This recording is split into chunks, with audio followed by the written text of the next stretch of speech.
छत्तीसगढ़ में अचल संपत्तियों की गाइडलाइन में बदलाव किया जाता है, जिसके बाद जमीनों और मकान की रजिस्ट्री में बेतहाशा वृद्धि हो जाती है। इसे एक उदाहरण के जरिए समझते हैं। पहले 1200 स्क्वायर फीट पर 63,000 रजिस्ट्री का खर्च हुआ करता था, जो बढ़कर 6,30,000 हो गया।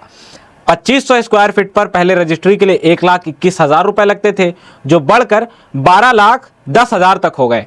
नई गाइडलाइन के बाद रजिस्ट्री के दामों में जब इस तरह की वृद्धि होती है तो जमीन से जुड़े हुए कारोबारी और बिल्डर सड़कों पर आ जाते हैं। प्रदेश भर में जगह जगह विरोध प्रदर्शन होते हैं। कई जगह वित्त मंत्री ओपी चौधरी का पुतला फूका जाता है। अभी बीते कुछ दिनों पहले इसी तरह के एक प्रदर्शन के दौरान दुर्ग में पुलिस के द्वारा लाठीचार्ज तक की नौबत आ जाती है। जमीन कारोबारियों के अलावा आम आदमी पार्टी के लोग भी दुर्ग कलेक्ट्रेट पहुंचकर इन नियमों के विरोध में ज्ञापन सौंपते हैं।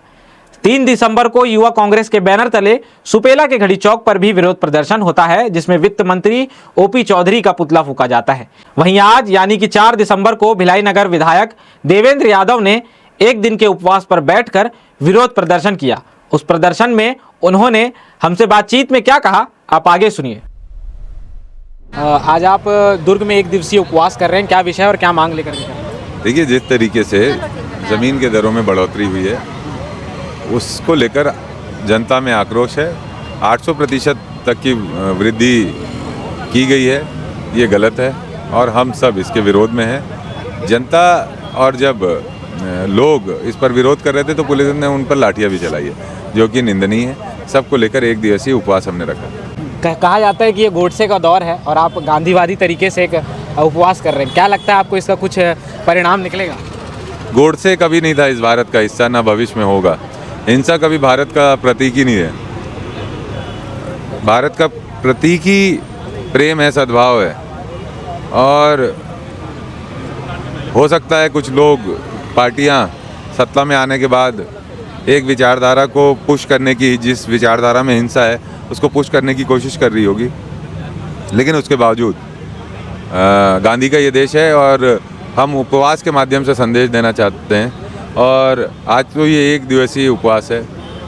हम हर स्तर पर अपने आप को निछावर कर सरकार को अपनी मांगों को मनाने के लिए काम करेंगे। आपके इस आयोजन में महिलाओं की संख्या कम दिख रही है और महिलाओं को साइलेंट वोटर भी कहा जाता है, क्या कारण इसका? देखिए, ये हम लोगों ने कोई मतलब लोगों को कन्विंस करके बुलाया हुआ आंदोलन नहीं है ये। इसमें मैं उपवास पर बैठा हुआ हूँ। मैंने अपनी विवेक, अपनी बात कही है कि मुझे लाठीचार्ज के खिलाफ उपवास पे बैठना है। मैं उपवास पे बैठा हुआ हूँ और बाकी जो भी साथी यहाँ पे आए हैं, बहनें आई हैं, सुबह 9 बजे से अभी तक लगातार आ रहे हैं, वो मुझे उपवास में बैठे हुए देखकर अपना समर्थन देने या स्नेह देने आई हैं, तो मैं उनका स्वागत करता हूँ। एक अंतिम सवाल है, रजिस्ट्री का जो ये नियमों में जो बदलाव किया गया, शुरू से ही ज़मीन से जुड़े हुए जो कारोबारी हैं इसके विरोध में आ गए, काफ़ी दिनों से आंदोलन भी कर रहे हैं, लाठीचार्ज तक की नौबत आई, लेकिन सरकार की तरफ से तो कोई जवाब नहीं मिला, कोई आश्वासन नहीं मिल रहा है। तो क्या लग रहा है आगे क्या होगा? माने की निरंतरता से लड़ते रहेंगे। धन्यवाद। यह तो रही विपक्ष और जमीन से जुड़े कारोबारियों की बात। रायपुर लोकसभा सांसद बृजमोहन अग्रवाल ने भी मुख्यमंत्री को पत्र लिखकर अपना कड़ा विरोध दर्ज किया। उन्होंने अपने पत्र में इस फैसले को जन विरोधी और अव्यावहारिक बताया। इसके साथ साथ उन्होंने यह भी कहा कि यह फैसला बिना किसी विशेषज्ञ मूल्यांकन के बिना लिया गया फैसला है। एक तरफ जहां इतना सब कुछ हो रहा है, इतना विरोध हो रहा है, वहीं दूसरी तरफ सरकार की तरफ से अब तक कोई संतोषजनक जवाब सुनने को नहीं मिल रहा। अब देखने वाली बात यह रहेगी कि आगे इस विवाद में किस किस तरह के मोड़ आते हैं।